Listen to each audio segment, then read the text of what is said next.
তো গাইস, আমাদের সকলের প্রিয় রামলাল আজকে সকাল সকাল আজনাশুলি গ্রামের মধ্যে আসছিল। গ্রামের মধ্যে আসতে গ্রামবাসী তাকে ভালোবাসে, জল খাবার দিয়েছে। আর রামলাল সেই খাবার রাস্তার মাঝে দাঁড়াই করে খাচ্ছে, একদম গ্রামের রাস্তায়। সকাল সকাল চলে আসছে। রামলালকে গ্রামের মধ্যে আসতে দেখে গ্রামবাসী একের পর এক যে যতটা পেরেছে, কেউ ধান কেউ চাল বের করে দিয়েছে। আর রামলাল সেইগুলা একের পর এক খায়ে খায়ে আগের দিকে আগুয়ায় আসছে আস্তে আস্তে করে।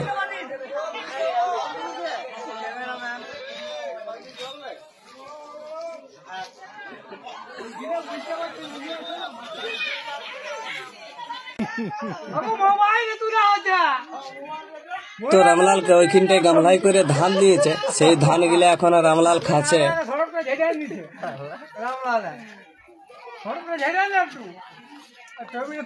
তো আপনাদের সকলের কাছে একটি বিশেষ অনুরোধ, আমরা সবাই জানি রামলাল খুব শান্ত প্রকৃতির, তবুও এর থেকে সবসময় দূরত্ব বজায় রাখবেন, কারণ যে কোনো সময় দুর্ঘটনা ঘটে যেতে পারে। অতএব সবসময় দূরে থাকবেন।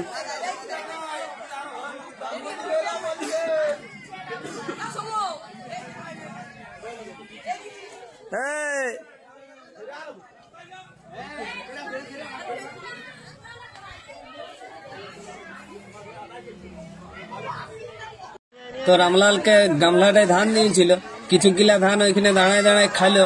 এরপরে সেই গামলাটাকে ছুঁড়ে করে নিয়ে আস্তে আস্তে করে আগের দিকে আগুয়ায় আসছে।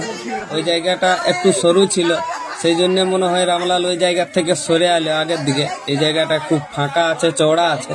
এরপরে এই জায়গাটায় রাখে করে আর খাবে মনে হয়। তো দেখা যাক শেষ পর্যন্ত রামলাল কোন দিকে যায়।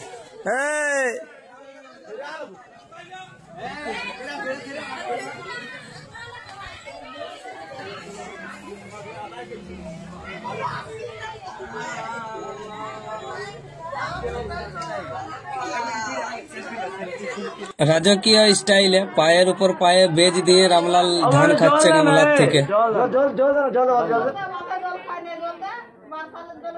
রামলালকে বালতি করে জল দিয়েছে। দেখ জীবন বালতিটা ভাঙা